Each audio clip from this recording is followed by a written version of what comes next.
생각보다 많은 유산 후에 병원을 내원하시는 환자분들이 계십니다. 저도 이제 두 아이의 아빠로서 그리고 또 곁에서 아내 임신과 출산을 지켜본 입장에서 유산 후에 방문하시는 환자분들을 뵈면 가장 먼저 어떻게 위로를 해야 될지 걱정이 앞서게 됩니다. 이 임산부의 10에서 20%가 자연 유산을 경험한다고 하지만요. 유산 후에 그 정신적인 충격 그리고 육체적인 손상을 쉽게 이겨낸다는 것은 쉬운 일이 아닙니다. 네, 그래서 더더욱이나 더 관리가 필요한데요. 분명한 거는 다시 힘을 내셔야 합니다. 여성 본인의 건강을 위해서도 그렇고요. 지금 이 유산의 아픔을 다시 경험하지 않기 위해서는 빠른 시일 안에 건강을 회복하는 것이 무엇보다 중요하게 됩니다. 이 유산을 경험한 여성 같은 경우는 다음 임신 때에도 유산이 될 가능성이 상대적으로 더 높아지게 됩니다. 유산 후에 이제 착상률이 낮아지면서 가입력이 함께 떨어지기 때문에 그런데요. 보통 이제 유산의 위험은 2회 연속 유산 후에는 24%, 3회 연속 유산 후에는 30% 정도가 증가한다고 합니다. 특히 이제 35세 이상 여성의 경우에는 난자의 수와 질이 함께 떨어지기 때문에 우리가 고령 임신으로 분류를 하게 되는데요. 이런 경우에는 습관성 유산으로 진행될 확률이 더욱더 높기 때문에 다른 젊은 여성들보다도 더욱더 관리가 필요하시다라고 보면 될 것 같고요. 동의보감에서는 이제 유산을 이제 반산이라고 표현했습니다. 즉, 다 익지 않은 열매를 따는 것과 같다라고 표현을 해서 출산 후 조리보다 유산 후의 조리가 훨씬 더 몇 배 더 어렵다라고 이제 표현을 했었는데요. 이처럼 유산 후의 철저한 몸조리는 선택이 아니라 이제 필수라고 생각하시면 될 것 같습니다. 이 부득이한 사정으로 유산을 선택을 하시는 경우에는 더더욱 조리를 소홀히 하시는 경우가 많습니다. 스스로도 이제 몸을 잘 챙기지 않을 뿐더러 심지어는 이제 유산 후에 바로 이제 직장을 출근하신다라는 일상으로 복귀하시는 경우도 많거든요. 하지만 유산은 산후조리보다 더욱더 관리를 많이 힘을 쓰셔야 되는데요. 그 이유는 왜냐하면 분만을 할 때에는 이제 임산부께서 정상적인 호르몬 변화에 의해서 자궁이 수축을 하고 출산을 경험을 하게 됩니다. 그리고 출산 후에는 우리가 산후조리원에 입소를 한다거나 가족들의 배려를 통해서 몸을 조리할 수 있는 이제 여건이 마련이 되는데 보통 이제 유산 후에는 이런 환경이 조성이 되지가 않습니다. 또 그리고 내 몸 자체에서도 생리적이지 않고 병리적인 현상으로 자궁의 수축이 지속이 되고 또 호르몬의 변화도 들쑥날쑥하기 때문에 더더욱 관리가 필요한데요. 이로 인해서 어떠한 형태의 유산을 경험을 하더라도 유산 후에도 산후풍이나 2차성 불임을 겪을 수가 있습니다. 또 이제 소파 수술을 대부분 하시게 되는데 이 과정에서 이제 자궁 내막을 결국은 긁어내는 수술을 받으시는 거거든요. 이때 제대로 조리가 되지 않게 되면 자궁 내막 자체가 얇아져서 유착이 되게 되면 생리불순이나 생리통이 2차적으로 발생할 수 있기 때문에 반드시 치료가 필요하십니다. 이런 유산 후의 후유증을 예방하기 위해서는 무엇보다도 여성의 이제 회복 주기에 맞춘 단계별 치료가 중요하다라고 보시면 됩니다. 가장 먼저 중요한 거는요, 자궁 내에 남아있던 그 임신 잔여물과 어혈이 빨리 배출되는 것이 무엇보다 중요합니다.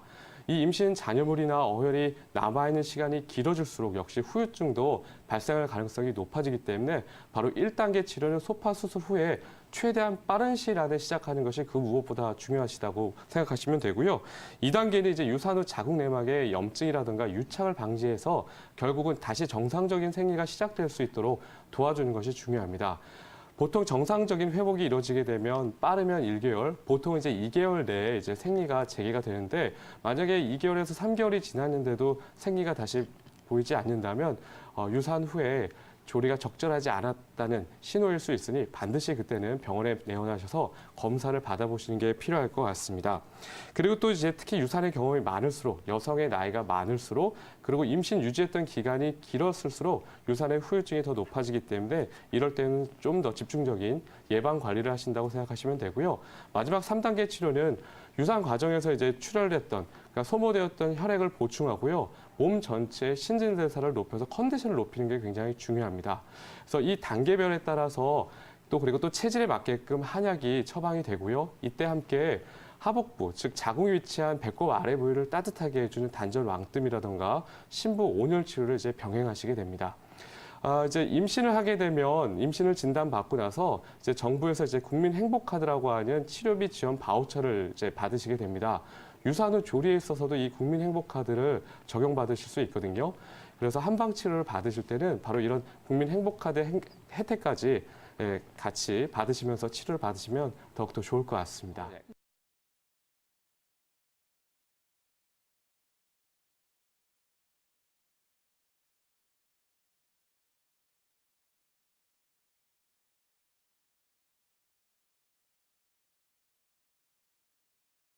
이렇게 이제 증상을 호소하시는 환자분 같은 경우는 유산 후에 여러 가지 증상을 겪고 계신데요. 1차적으로는 이제 이 환자분 같은 경우는 유산 후 조리가 필요하시게 되실 거고요. 그리고 이후에는 다음 임신을 위한 관리와 처방이 이루어져야 할 것 같은데요. 우리가 보통 출산이라든지 유산과 같이 이렇게 산으로 끝나는 경우에 이 산 후 조리가 중요하게 이제 필요하게 되는데, 특히 이러한 유산인 경우에는 특히나 더 이제 산후 조리가 더 이제 잘 이루어져야 하겠는데요. 지금 이 환자분 같은 경우에도 이제 하복부가 통증이 있고 그리고 당기는 느낌이 있고, 이런 경우에는 어혈을 배출해 줄 수 있는 당귀라든지 청궁이라든지 아니면은 현오색, 도인과 같은 활혈거, 즉 이제 혈액 순환을 촉진을 해주고 그리고 이제 노폐물들을 배출을 해줄 수 있는 약재들이 도움이 되겠고요. 그리고 이후에는 지금 피로감을 호소하시고 그리고 스트레스로 인해서 떨어져 있는 기력이라든지 이런 것들을 이제 채워줄 수 있는, 그리고 이제 그 자궁의 기능을 다시 회복할 수 있는 그런 그 조리하는 약물이 더 차후에 처방이 돼야 될 것 같습니다. 그래서 우리가 이렇게 임신 20주 이전에 반복적인 3회 이상의 유산을 습관성 유산이라고 하는데요. 이러한 습관성 유산은 이제 횟수가 증가가 될수록 더욱 위험해지는데, 이러한 습관성 유산에는 이제 불임의 고통도 충분히 크겠지만 유산으로 인한 고통도 아주 크다고 할 수 있겠습니다. 그럼 이런 습관성 유산에는 어떤 원인이 있느냐? 우리가 역학적으로 봤을 때는 50% 이상이 염색체 이상이라고 나타나고 있는데요. 최근에는 면역학적 이상, 내분비계 이상, 그리고 해부학적 이상 및 이렇게 염색체 이상도 이제 많이 나타나고 있고, 이런 것들을 지적하고 있는 이제 상황인데요. 이제 보통 외국에서는, 해외에서는 면역학적 이상을, 그리고 국내에서는 자궁 기형이라든지 아니면은 자궁 근종과 같은 해부학적 이상이 이제 증가하는 추세에 있습니다. 그러나 이게 그 항인지질 항체나 아니면 자궁 경부의 무력증 이외에는 거의 70에서 85% 이상의 치유가 가능하다고 하니까요. 이제 더욱더 용기 가지시고 치료에 매진하시면 좋은 결과 있으실 것 같고요. 그리고 한의학적 이제 원인에는 첫 번째가 이제 우리가 기혈을 기혈어라고 하는데, 기혈을 자궁으로 몰아줘서 자궁에서 이제 아이를 이렇게 유지해주는 힘이 약해져서 나타나는 그런 유산들이 있는데요. 이런 분들은 평소에도 피곤함을 많이 호소하시고, 그리고 뭐 자도 잔 것 같지 않고, 그리고 오히려 잠을 자려고 해도 잠이 잘 들지 않는 그런 증상들을 호소하게 되시고, 두 번째는 이제 그 신양어라고 하는데요. 이제 그 자궁에 냉기가 들어서 어혈이 뭉치게 되면 오히려 태아가 성장할 수 없게 돼서 유산이 일어나게 되는데요. 그런 경우에는 이제 보통 이제 평소에도 하복부가 차고 그리고 손발이 찬 그런 증상들을 호소하게 되십니다. 그리고 세 번째는 간기 울결이라고 해서, 우리가 임신 초기에 큰 스트레스를 아니면 큰 충격을 받으셨거나 평소에도 스트레스가 극심하셨던 분들이 이제 그러한 스트레스들이 이제 아기에게, 태기에게 그 태기의 불안을 형성하게 돼서 이제 유산이 일어나게 되는 그런 원인들을 제공하게 됩니다.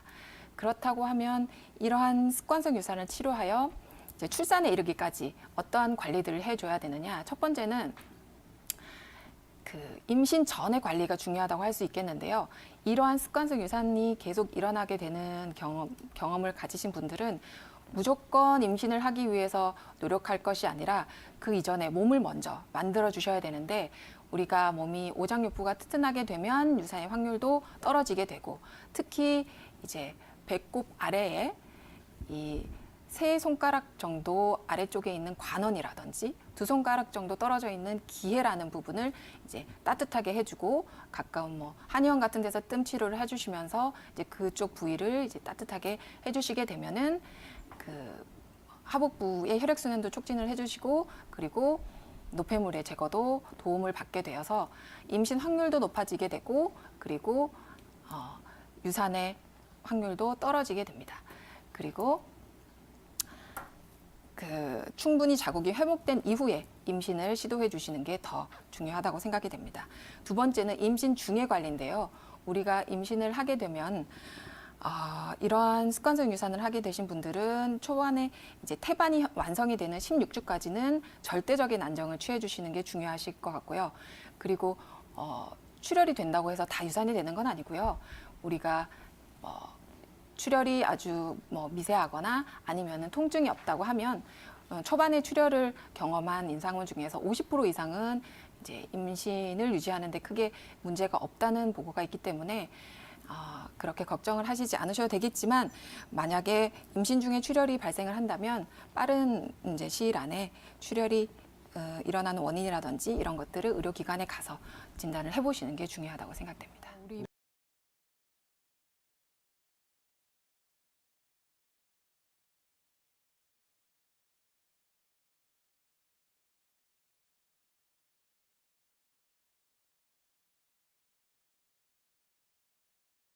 이 불임의 같은 경우는 이제 세 가지로 나뉘어서 치료 접근이 필요합니다. 첫 번째는 유산 후의 조리, 두 번째 같은 경우는 유산을 하지 않더라도 이제 계속해서 임신되지 않고 그냥 불임 증상이 있을 수 있지 않습니까? 그래서 그런 유산과 상관없이 그냥 일반적인 불임의 경우, 세 번째는 이제 정신적 스트레스로 인한 불임의 경우, 이 세 가지로 나뉘어서 생각해 볼 필요가 있는데요. 우선 이 환자분 같은 경우는 보시면 몸 전체적인 피로가 심하고 소파 수술 후에 가만히 있거나 무거운 물건을 들 때 옆구리나 하복통이 좀 심하다고 하셨는데요. 이것만 보셔도 아직 유산 후 조리가 충분히 되지 않다는 것을 알 수 있습니다. 이 일반적으로 이제 유산이라는 태아가 스스로 생존할 수 이게 쉽지 않은, 그러니까 보통 20주 이전에 유산이 되는 경우를 이렇게 얘기를 하는데요. 일반적으로 가장 유산되기 쉬운 경우는 임신 초기에 이제 2, 3개월이 가장 많고요. 3개월이 지난 후에는 유산율이 많이 줄어들게 됩니다.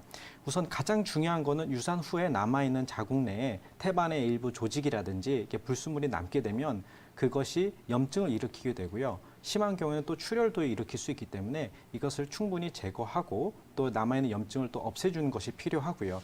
이게 이 소파 수술을 한 이후라도 바로 염증이 제거되는 것이 아니고 계속 남아있고 있을 수도 있고 또 컨디션에 따라서 염증이 없어졌다 또 생길 수도 있기 때문에 충분히 관리하는 게 굉장히 중요합니다. 또한 이제 하복강 주변으로 혈류량을 늘리고 불필요한 부종은 또 제거하는 것이 굉장히 중요합니다.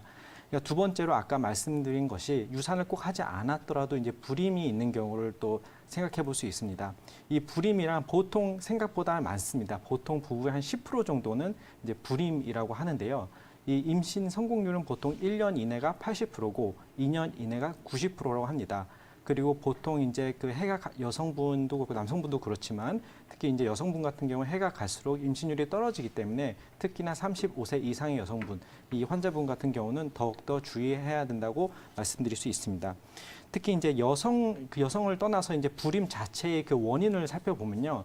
여성에게 있는 경우가 보통 옛날은 다 여성에게 있다 이런 얘기 많이 하지 않았습니까? 네. 그렇죠. 사실은 요새 인식이 이제 많이 바뀌고 실제로 그렇지 않다는 것을 많이 알고 있기 때문에 보통 일반적으로 여성에게 이제 원인인 경우가 50%라고 보고요. 남성의 이제 무정자증이라든지 아니면 정제 운동성이 떨어진다든지 그런 남성에게 이제 원인이 있는 경우가 한 30% 정도 되고 나머지 원인 불명으로 이제 임신이 되지 않는 경우가 한 20% 정도 된다고 합니다. 우선 남성 같은 경우는 그걸 파악을 하는 게 어렵지는 않은데요. 간단히 한두 번의 그런 확인으로 알 수 있습니다. 여성의 경우를 이제 말씀을 드리면은 여성의 경우는 가장 50% 중에서 가장 많은 원인을 이제 얘기하는 게 이제 통과 장애, 그러니까 나팔관이 좁아 있거나 막혀 있거나 그래서 이제 제대로 나오지 못하는 경우가 가장 크고요. 두 번째 같은 경우는 이제 배란 장애라고 그래서 난자가 제대로 배란이 잘 되지 않는 난소에서 그게 두 번째 원인이고 세 번째는 잘 나왔음에도 불구하고 자궁 안에 착상이 제대로 되지 않는 이제 그런 경우가 이제 세 번째 원인이라고 할 수 있습니다. 그래서 이런 경우에는 이제 오래 지속적으로 했을 때 그거를 이제 하는 방법은 배란 유도제도 쓰고 그럼에도 불구하고 잘 되지 않았을 때 쓸 수 있는 방법들은 우선은 이제 배란을 촉진을 하기 위해서 여러 가지 약제들이 있습니다. 보골지나 속단이라든지 이런 것들을 쓰면은 그런 것들이 배란을 유도하고 더 잘 나올 수 있도록 하고요. 그 다음에 혹시나 아까 얘기했지만 이제 염증, 자궁 내막에 이제 염증이 있거나 그래서 착상이 잘 되지 않는다. 그런 경우는 이제 금은화라든지 천연자 등을 써서 염증을 또 제거를 할 수가 있습니다. 그리고 이제 혹시 이제 이분 같은 경우도 통증이 너무 심하다. 이제 그런 경우는 여기 유향이나 몰약 등을 써서 없앨 수도 있고, 그다음 이제 당귀나 청궁 이런 약재들을 써서 이게 그 신장 하지 순환을 늘리고 또 이제 자궁내 순환을 늘려서 뭐 원활히 회복을 하는데, 그다음에 원활히 이제 배란이 되고 그렇게 하는데 그 도움을 많이 줄 수 있습니다. 근데 마지막으로 또 우리가 놓치기 쉬운 것이 이제 스트레스인데요. 이 환자분 같은 경우도 보면은 스스로도 정신적 스트레스가 심하다고 밝히고 계시고, 그다음에 보면 그러니까 추웠다 더웠다를 계속 그 여러 가지 이렇게 반복을 한다고 그러셨습니다. 이 환자분께서. 이것이 뭐냐면 보통 스트레스의 대표적인 증상인데요. 우리가 스트레스를 받으면 정신적 타격에서 끝나는 것이 아니라 그것이 신체적 타격으로 이어지게 됩니다. 그래서 보통 스트레스를 가장 받으면 첫 번째 타격을 받는 장부가 의외로 이제 간입니다. 간. 그래서 간에서 타격을 받게 되면 우선 순환이 안 되고요. 그 다음에 순환이 안 되고 더부룩하고 옆구리가 아파지게 되면서 소화가 되지 않게 됩니다. 그리고 두 번째로는 한열 왕래, 그러니까 추웠다 더웠다를 반복을 하게 됩니다. 열이 올랐다가 또 갑자기 또 추웠다가 그런 게 오한이 있기도 하고요. 그냥 열이 올랐다 안 올랐다 이렇게 한열 왕래가 되기 때문에 옆구리가 그득하고 이런 경우는 스트레스를 많이 받는다고 할 수 있습니다. 이런 게 이렇게 오래 지속이 되면 불안하다든지 불안 초조하든지 아니면 두근거린다든지 그래서 인면 장애까지 이어질 수 있게 되고 인면 장애까지 이루어지게 되면은 그 혈액 양도 부족하고 또 생리의 죽이나 생리의 양까지도 영향을 미칠 수 있기 때문에 이 스트레스가 굉장히 중요합니다. 그래서 일반적으로 보통 불임 때문에 오시면 남성의 원인이 없다고 하더라도 여성 환자가 오시게 되면 항상 남편분을 같이 진료실에 꼭 오도록 하게 합니다. 네. 그렇게 하면은 그렇게 해서 이제 안내를 해주셔서 이거는 남자분에게도 똑같은 책임이 있고 같이 해나가는 걸 알려주시면 그 남편분이 그걸 듣고 있든 안 듣고 있든 간에 여성 아내분이 그 굉장히 크게 안정감을 느끼고 그 치료를 따라오고 그다음에 심리적 안정을 느껴서 치료율 자체도 굉장히 좋아지게 됩니다. 그래서 이 스트레스 관리 부분이 굉장히 중요하고요. 역시나 이런 경우에 그렇다고 우리가 수면제나 신경 안정제를 먹기는 힘들지 않습니까? 우리가 임신 중에. 그때는 천연 신경 안정제인 이제 산조인 같은 약제를 쓸 수도 있고요. 그다음에 잠이 못 오면은 그다음에 이제 간이 압박을 많이 받고 있다. 그득그득하고 한열 왕래가 있다 그럴 때는 그러니까 시효라든지 향부자 이런 것들을 통해서 간의 대사를 다시 원활히 해서 자궁 순환까지 소화까지 원활히 되도록 이렇게 도움을 줄 수 있다고 볼 수 있겠습니다.